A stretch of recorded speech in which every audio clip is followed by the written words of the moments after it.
Hello, everyone. You're listening to The Right Side of Gaming. Today, we're going over the first week's worth of patch notes. So if you're not aware, we had the release notes on the 23rd when the game came out, which was probably addressing issues that came up the day before in the pre release. Then we had a patch on the 24th and a patch on the 25th, and those are the three we're going to be covering. I have to specify that because we also have another one coming out, the day that you're going to be listening to this, assuming you get to it when it first comes up, on the 26th, which hopefully I'll cover next day on the 27th. But it looks like every day this week that we've been able to have the game open for everyone to play it, there has been a patch. I thought about stopping to discuss what that says about the game, and there were pros and cons and some back and forth, but I think we can sum it up really easily. On the one hand, it sucks that you have to have all this stuff, going wrong with the game. On the other hand, it's good that they're making an effort to fix things as quickly as possible, and they're doing it every day. So you can tell that they're really working on it. I'll let you decide for yourselves if that reflects well or poorly on the devs and the company and all that.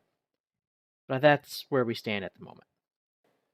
Now, those first day open beta release notes had a lot of stuff talking about the game itself. But if you scroll all the way down, you see the known issues that they're having to deal with. First, we have some performance issues. Some areas of the game are still being optimized for game performance. That is something a lot of people are running into. Some places run better than others. I know I've been playing around with it, and normally I'll get somewhere between 25 and 40 frames per second, which is fine by me. And then there will be specific parts in the game, where I will drop down and barely be able to do anything. Admittedly, I'm running the sort of bare minimum for the game, but I know a lot of other people are having the same issues that are maybe running some better computer systems by the sounds of it. They definitely have, better stats and all the stuff that I've seen listed. So it's not just me or the low end stuff. Everyone is really noticing some issues where it lags or gets choppy outside of maybe the super high end stuff. And they recommend that you can lower your graphic settings. Well, joke's on them. I already have them as low as they can go, but we'll see how that goes. They also talk about audio and text. They haven't completely finished localizing the game yet, so the voiceover for localization has been implemented. I think if you hear the voiceover, it's probably in English, but you'll still, I'm assuming, see like the French or German subtitles, because I think those are the only other two languages that it's in at the moment. It talks about the graphics and visual effects, about collision on some objects may not work properly. I've heard people talk about getting stuck on fences or walls or other things like that, and having to find ways to get away or have to teleport away. So that one is understandable. I haven't run into it myself, but I've seen other people having to deal with that. There's one on user interface and controls. You cannot remap your keys just yet, which is annoying because I know a lot of people like to do that. The options menu is a little limited, which again is annoying because I would love to have some more options in there for turning stuff on and on, especially to help with performance. As it stands, a lot of people are either having to edit files or do specific like slash whatever commands like slash shadows 0 or something like that to turn off shadows and various other graphic options. They also note that PS4 controllers aren't currently supported, which is annoying for me because that's what I have. The Xbox controllers are working for the most part, but they do note that controller swapping doesn't always work as intended. We've seen it in the dev stream how it's supposed to work, where if you're playing with your keyboard and mouse, you can just plug in your Xbox controller and it immediately switches control schemes, and then you can unplug it and it'll immediately switch back, and you can just go back and forth between the two. And I guess that swapping isn't always working like they want it. They've also noted that the intro cinematic has not yet been finalized, so I guess they might make changes to that, which means we'll probably have to find a way to rewatch the intro later if they do. And finally, the inventory doesn't always close after you claim a spell infusion from the store. I haven't had that issue yet, so I'm not entirely sure what's going on with that. I claimed mine just fine, but I assume they're having to find ways to close out of the store. Moving on to the patch notes for the 24th. They note that there's some issues in the overworld where waypoints to the overworld escalation bosses did not display. If you're not aware, whenever you do content in the overworld, it sort of slowly fills up this meter. And once you fill that meter, you get to fight sort of the world boss, and it has its own little dungeon. A portal will pop up in a specific part of the map. Go to the portal, enter it, and you fight basically two bosses together at the same time. And I guess a lot of people aren't getting the waypoints showing up properly because there will be like that little yellow diamond on your screen that you can follow to various things. And when the escalation boss is available, you'll get that little diamond on your map that you can follow straight to that portal. I know a lot of people were asking where the various bosses were, and I guess this would explain why. Thought some of them just maybe didn't know how to find it or where to start looking because, it can be kind of a trek and you've only got a couple minutes to do it. But I guess it makes more sense if that, display wasn't working properly. We also know that in Gavony, one of the story quests, you can get blocked by an invisible wall, which I think, again, I've seen some people complain about, so I'm glad they fixed that. There was also an issue with two-stage targeting animations getting interrupted, and it's, I guess, particularly bad for the Geomancer. I don't know about the animations, but I know the two-stage targeting is important, having that work, because I use that a lot in pretty much everything I do. I have so many spells that want to be aimed in specific directions or specific enemies, and I have to position myself a lot, so that two-stage targeting, I think, becomes really important for a lot of spells, especially if you're trying to fight as effectively as you can. There's also an issue where the players would get stuck in their realm and not be able to, I guess, progress a specific objective. I think some people were having issues that I saw trying to unlock specific things in there.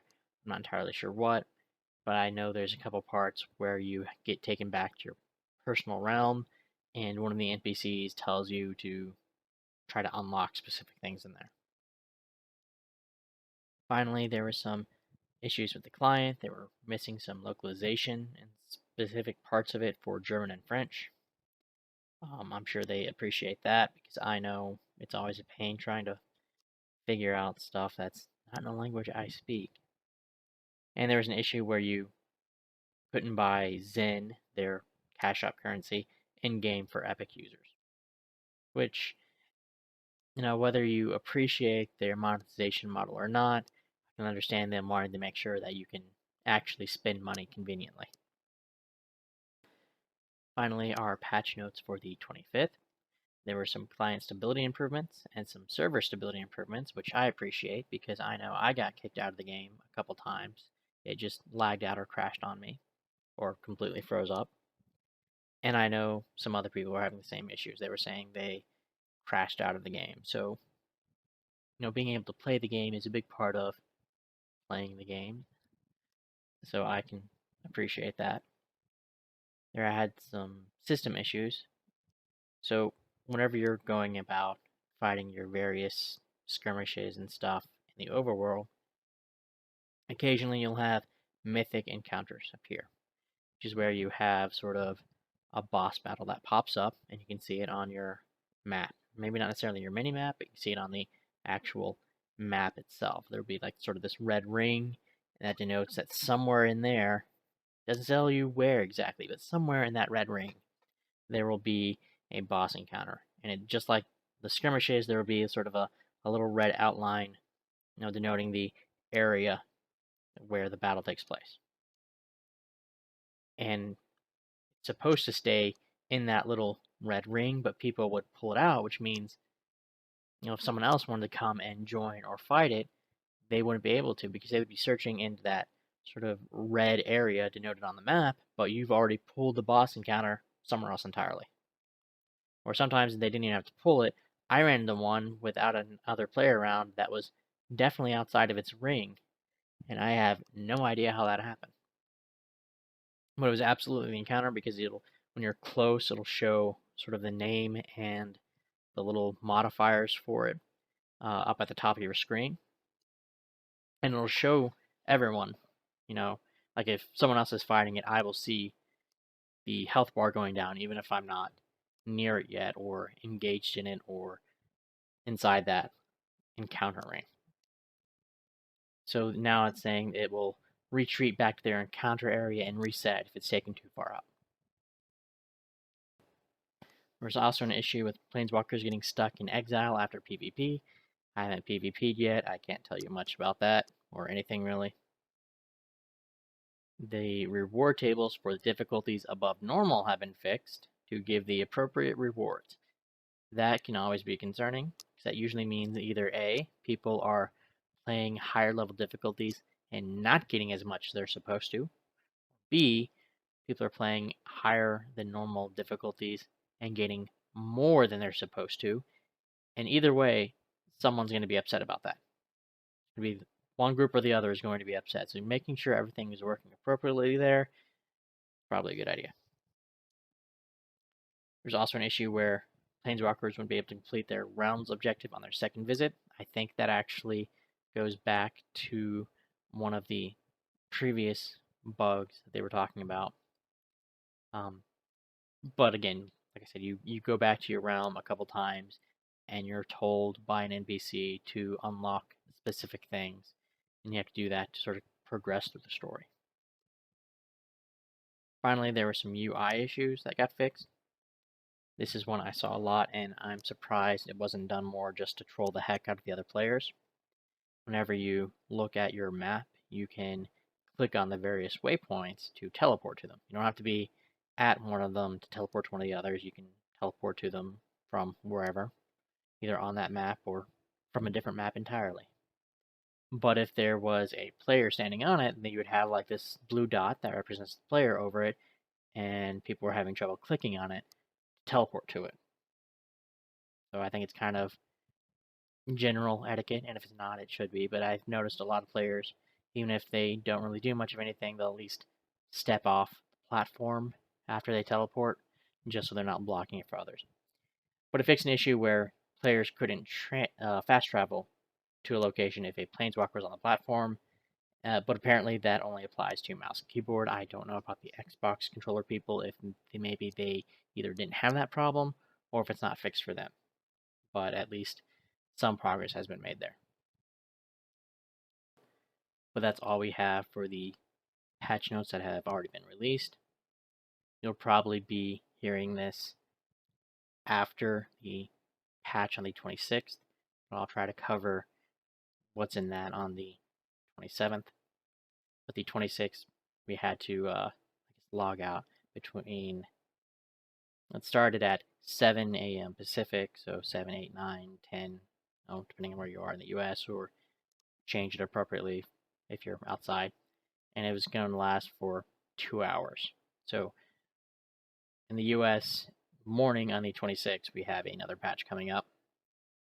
We'll have to see what all was in that. That's all I have for today. Thank you guys so much for listening. If you'd like to leave a comment, like, subscribe, that would be great. If not, that's okay too. Either way, I hope you have an awesome day, and I will catch you next time.